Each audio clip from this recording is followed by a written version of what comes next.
Assalamualaikum warahmatullahi wabarakatuh. Saya Sahrul Adit Asari. Saya Billy Sanjaya. Saya Isnanur Fauzia. Saya Ninyaman Putri Buana Aryani Saraswati. Saya Muhammad Saifullah. Kami dari kelompok 5 akan mempresentasikan hasil analisis jurnal kami.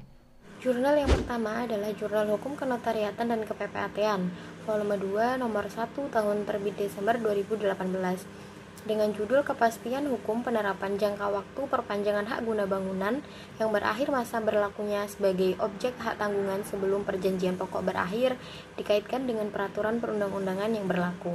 Analisis kami yang pertama adalah terkait dengan judul. Pemilihan kata penulis sudah tepat dengan topik yang diangkat. Dari judul tersebut maka dapat kita ketahui bersama bahwa permasalahan yang diangkat oleh si penulis yaitu pertama, kepastian hukum penerapan jangka waktu hak guna bangunan sesuai dengan peraturan perundang-undangan yang berlaku. Kemudian yang kedua adalah mengenai perlindungan hukum bagi kreditur pemegang hak tanggungan atas hak guna bangunan yang habis masa berlakunya sebelum pinjaman pokok berakhir. Selanjutnya terkait metode penelitian yang digunakan dalam artikel jurnal ini adalah menggunakan penelitian yang bersifat deskriptif analitis dan dengan pendekatan yuridis normatif. Substansi dari artikel jurnal ini seperti yang telah disebutkan sebelumnya, yaitu terdapat dua pokok bahasan yang penting. Yang pertama adalah terkait kepastian hukum penerapan jangka waktu perpanjangan HGB. Bahwa terkait HGB itu terdapat di dalam pasal 35 UU PA. Namun di dalam artikel jurnal ini terdapat kesalahan penyebutan pasal yang seharusnya pasal 35 UU PA, namun di dalam artikel jurnal ini penyebutannya adalah pasal 22 UU PA. Selanjutnya ketika jangka waktu berlakunya HGB itu berakhir, maka dapat diperpanjang lagi berdasarkan pasal 27 ayat 1 PP nomor 40 tahun 1996 dan dalam peraturan Menteri Agraria nomor 9 tahun 1999. Namun kedua peraturan tersebut memiliki perbedaan, yaitu pada PP nomor 40 tahun 96, maka perpanjangannya adalah selambat-lambatnya 2 tahun sebelum berakhirnya HGB, yang artinya bahwa jika lewat 2 tahun sebelum HGB itu berakhir, maka pemegang hak tidak dapat melakukan perpanjangannya lagi. Sedangkan di dalam peraturan Menteri Agraria nomor 9 tahun 99, maka permohonannya dilakukan dalam tenggang waktu 2 tahun sebelum berakhirnya HGB, yang artinya bahwa ketika lewat 2 tahun sebelum HGB itu berakhir, maka si pemegang hak masih dapat melakukan permohonan.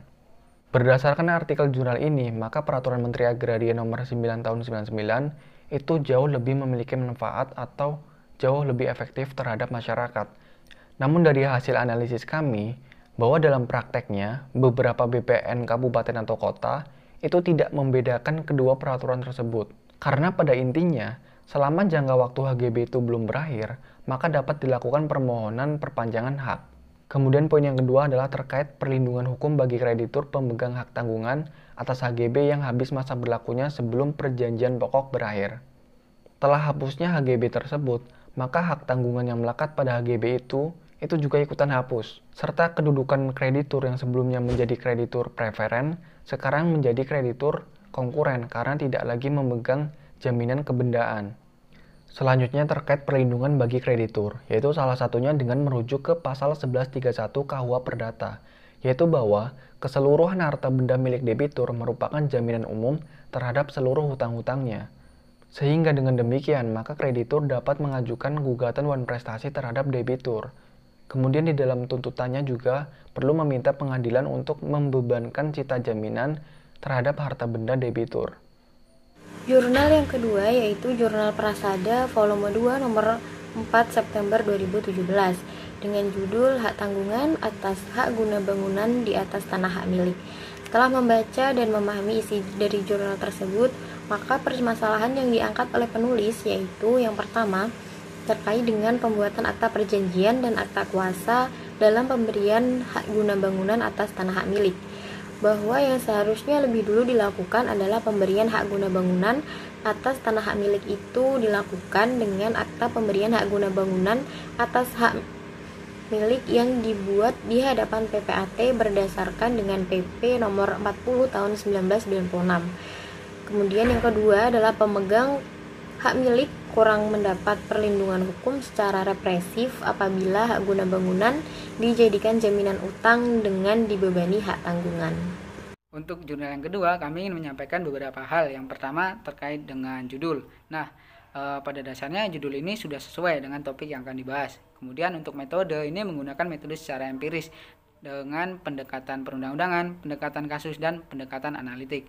Mengingat ini merupakan suatu penelitian hukum, maka metode ini melihat hukum itu secara nyata dan meneliti bagaimana bekerjanya hukum itu di lingkungan masyarakat. Kemudian yang ketiga terkait dengan pembahasan. Meskipun dalam pelaksanaannya itu terjadi ketidaksesuaian antara dasolon dan dasain, yakni pembuatan akta perjanjian dan akta kuasa dalam hal pemberian hak guna bangunan atas tanah hak milik, ini sudah memenuhi teori kepastian hukum dan teori kemanfaatan hukum. Namun akta perjanjian dan akta kuasa ini timbul disebabkan oleh dua faktor. Yang pertama itu oleh sebab subjek hak atas tanah, dan yang kedua itu dari objek hak atas tanah.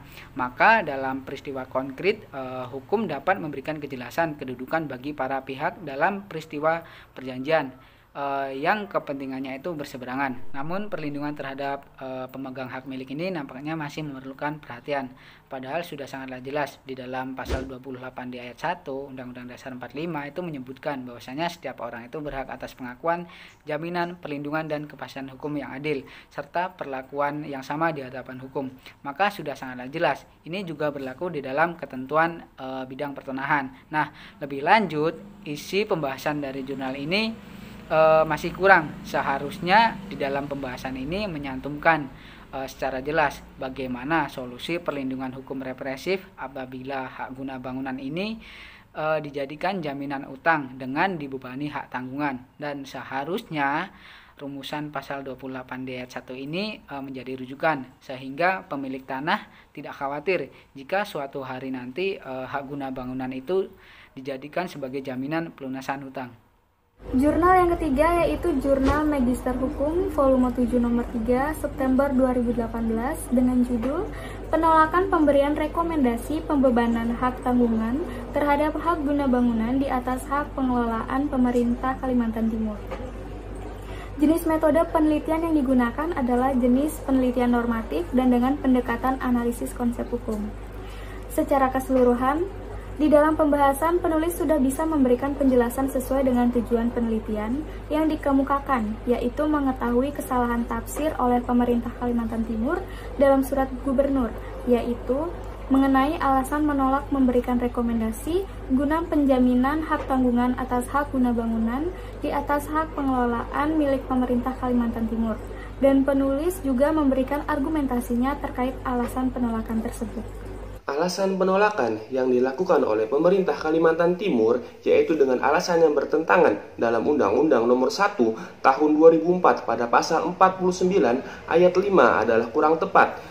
Karena yang dimaksud di dalam pasal tersebut adalah barang milik negara atau daerah. Dalam hal ini berarti tanah hak pengelolaan milik pemerintah Kalimantan Timur yang mana merupakan hak milik publik. Sedangkan dalam kasus ini yang ingin warga tanggungkan adalah bagaimana hak yang dibebani untuk hak guna bangunan yang mana merupakan hak milik privat warga sendiri, serta dengan mengingat asas pemisahan horizontal yang berlaku di dalam hukum agraria bahwa antara tanah dan bangunan yang dapat dipersamakan, sehingga pemerintah Kalimantan Timur tidak bisa menganggap bahwa benda-benda atau bangunan yang berada di atas tanah atau bangunan yang berada di atas hak pengelolaan merupakan aset negara atau daerahnya.